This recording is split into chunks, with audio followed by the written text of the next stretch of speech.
So here at Bloomberg, we track literally everything, right? Everything in the markets, everything in currencies and commodities, but we also track Waistline. So Bloomberg actually has a Waistline index where we look at the weight gain of folks around the world. So here's what we have been finding. The baseline, over a 20-year span, the average adult has actually gained about 10 pounds or so. That's about a third of a pound a year. So how do different countries around the world stack up? Well, not surprisingly, Americans are above the average. We talk a lot about obesity here. Michelle Obama, of course, weighed in with her big campaign. But then take a look at Mexico, Brazil, and Chile.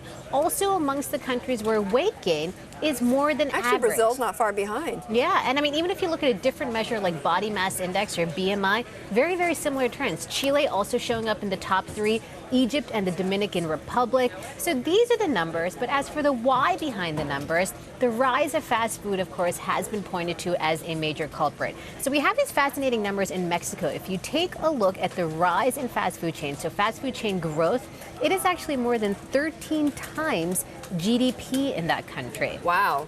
Yeah, so an enormous number here, enormous growth of these fast food chains. You know, a lot of people are saying that what you're seeing happen with fast food in these countries is very similar to what the conquistadors brought to the countries with smallpox and measles and other diseases. Oh, no. Except this time around, the disease is obesity and, of course, a lot of the after effects of that, whether it's heart disease or diabetes. Some major problems happening in these countries, not only with waistlines, but also rising medical costs. New health problems that they never had before. They had very little of. Okay, so is there any sign that this trend is at all going to slow down or reverse? No, in fact, we're actually seeing the opposite, that this trend could be speeding up. You know, domestic markets for a lot of these companies have slowed down quite a bit, right? They've also become very, very saturated. So all of these companies like a McDonald's or a Yum's or a KFC, they are looking abroad for their much needed growth. So Yum, for example, gets more than 70% of its sales outside the U.S., McDonald's more than 60%. Domino's Pizza, that's actually a very popular one, actually has more international locations than domestic locations. So this is certainly a trend that is not stopping down